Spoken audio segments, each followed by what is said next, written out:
Hello दोस्तों, मैं रोशनी आप सभी का शक्ति की यात्रा में हार्दिक अभिनंदन करती हूँ और आपको फिर से लेकर आती हूँ माँ कामाख्या के धाम पे। क्योंकि पिछली बार का वीडियो जो है वो मैंने जो शूट किया हुआ था वो मैं ठीक तरीके से आपको यहाँ के बारे में बता नहीं पाई थी। और इस बार मैं जो ये वीडियो लेकर आई हूँ, मैं यहाँ पर आई हुई थी अगस्त में। और अगस्त में यहाँ पर का व्यू जो था वो कुछ इस प्रकार था कि किसी जन्नत में आ गई हूँ मैं। और मुझे खुद भी नहीं पता था कि यहाँ पर भी कुछ मुझे ऐसा देखने के लिए मिलेगा जिससे मेरी किस्मत, मतलब मैं क्या ही बताऊं कि किस्मत मेरी खुल जाएगी। और मैं, या मेरी ये किस्मत ही अच्छी है या माता रानी ने मुझे इस टाइम पे यहाँ पर बुलाया, क्योंकि मेरा यहाँ सडनली जाना हुआ था।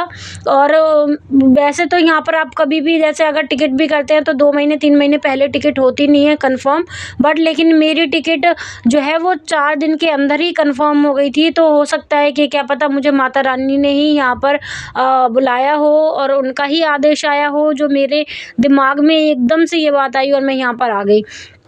तो अभी इस वक्त जो मैं आपको यहाँ का शूट जो मैं दिखा रही हूँ, जिसमें मैं आपको जो चीज़ बताने वाली हूँ वो है यहाँ की देवधनी पूजा। हाँ जी दोस्तों, देवधनी पूजा, जहाँ जिनके घरों में देवी देवताओं का वास होता है या जिनके सर पर देवी देवताओं का हाथ होता है, उनकी अपार कृपा जिन पे बरसती है, या यूँ कहें जो जिनके जीवन में देवी देवताओं ने या माँ ने अपना जो है छत्र छाया बना के रखी होती है, उनके लिए ये इस उत्सव का बहुत ही बड़ा महत्व है। और यहाँ पर मैंने इस बार देखा कि देवधनी पूजा भी इतनी इन लोगों ने रोमांचक रूप से मनाई हुई थी। मेरे लिए तो एक ऐसा अनुभव था कि मैं आपको शब्दों में बयां नहीं कर सकती। काश आप यहाँ पर होते और आप खुद स्वयं देखते इस चीज़ को, तो आपको पता चलता कि देवधनी पूजा क्या है। और मैं यहाँ पर जितने भी, मैं आपको बता नहीं सकती, यहाँ पर भी इतनी बारिश में, आप सोचो इतनी बारिश में भी यहाँ पर इतनी भीड़ है, हज़ारों की तादाद में लोग आए हुए हैं। इन्हें कोई फिक्र नहीं है कि यहाँ पर बारिश हो रही है, क्या हो रही है। इवन यहाँ पर हर महीने हर दिन यहाँ पर ऐसा ही माहौल रहता है जैसा कि आज मैंने यहाँ पर देखा हुआ है। सिर्फ यहाँ पर 3 दिन अम्बुबाची मेले के टाइम पे ही भीड़ नहीं होती। आप 12 महीने में कभी भी आइए, आपको यहाँ पर हज़ारों की तादाद में भक्त मिलेंगे ही मिलेंगे।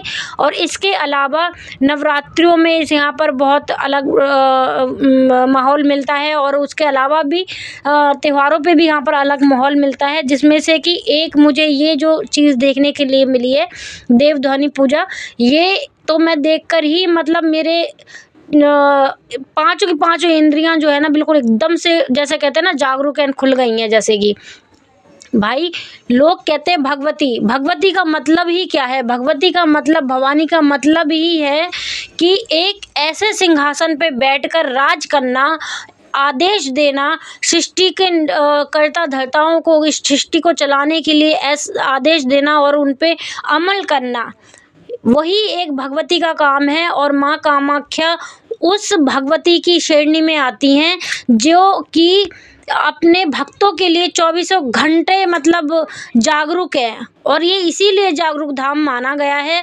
और यहाँ पर आप देखिए, बलि प्रथा से मैं ये नहीं कहती, देखो बलि प्रथा भी यहाँ पर बहुत चलती है और यहाँ पर बहुत आम है।